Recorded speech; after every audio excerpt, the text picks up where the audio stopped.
Liam, we've talked about the housing market, of course, in these recent months, up, down, sideways, all over the shop. I mean, the latest from Nationwide, which is this big building society, mutually owned building society, the biggest fall in values, effectively in 14 years from May, 3.4% annual fall on this time last year.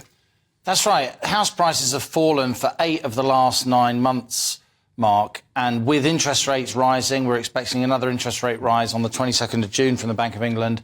That will push mortgage rates up more, concerns about government finances, pushes up those, what we call gilt yields, the value at which the government can borrow, and that, again, pushes up the price of mortgages and other personal loans. Let's have a look at some of these numbers released by the Nationwide. These are numbers on actual completed deals, not on prices offered, which a lot of the commercial estate agent surveys are. Nationwide, actual completed deals, house prices across the UK down 3.4% during the year to May. So that's between May 2022 and May 2023.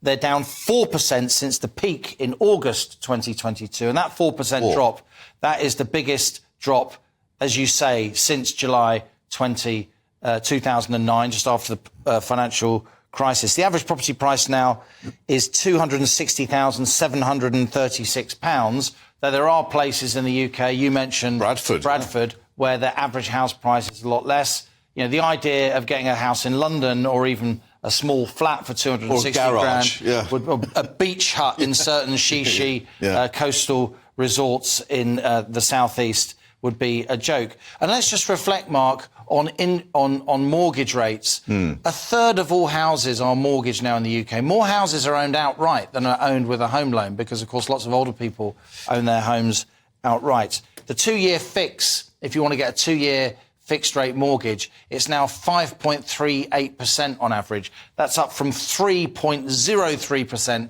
this time last year. That's absolutely massive, though the cost of a 5-year fix is lower because, in general, people think that over that 5-year period, interest rates will go up and then start to come down quite steeply. But look, everything's changed since a month ago. A month ago, most people in the financial markets thought interest rates would peak at 4.5%.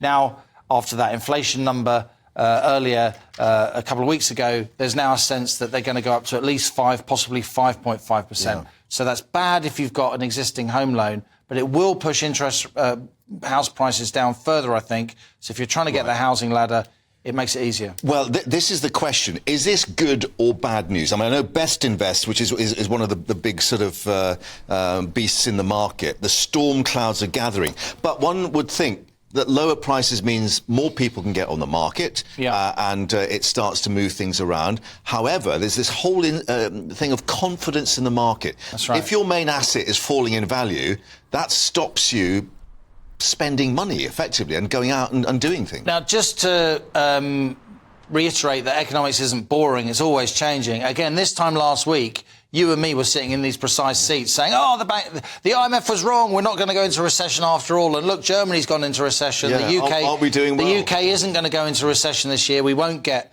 2 successive quarters of negative growth. Well, guess what? The biggest ratings agency in the world, Moody's, extremely influential financial group of analysts, they rate corporate loans, they rate government loans. What they say goes in financial markets.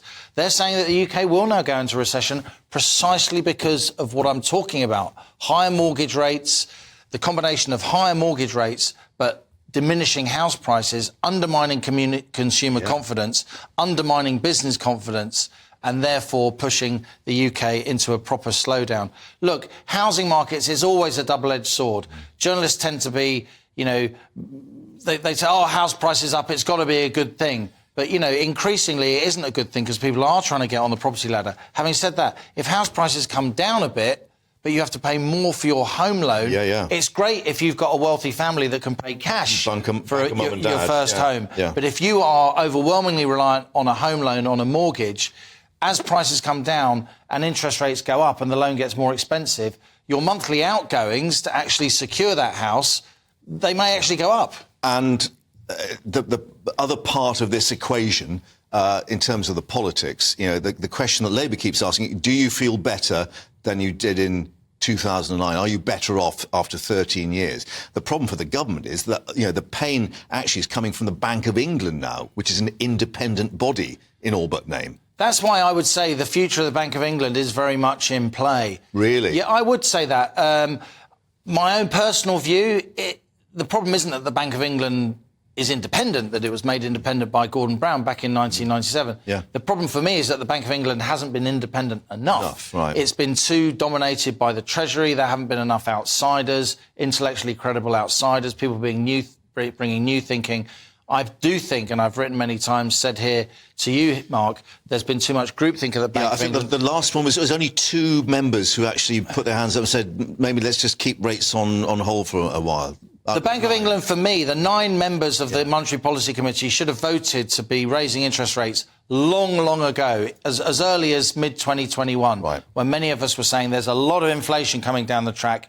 And, of course, the governor and most of the leading members of the MPC kept saying, oh, don't worry, old boy, it's just transitory. You're being alarmist. Well, people like me weren't being alarmist. And so I think the Bank of England's credibility is now very much under scrutiny. It's very hard for a government to get rid of a Bank of England governor, and it would spook financial markets. Yeah. But we are now having open conversations in the press and elsewhere about whether or not the Bank of England needs to be restructured when we're through the current period of market volatility. OK, interesting question. Liam, as ever, thank you for that. And, of course, we'll update people with all the latest facts and figures as they come through here on GB News.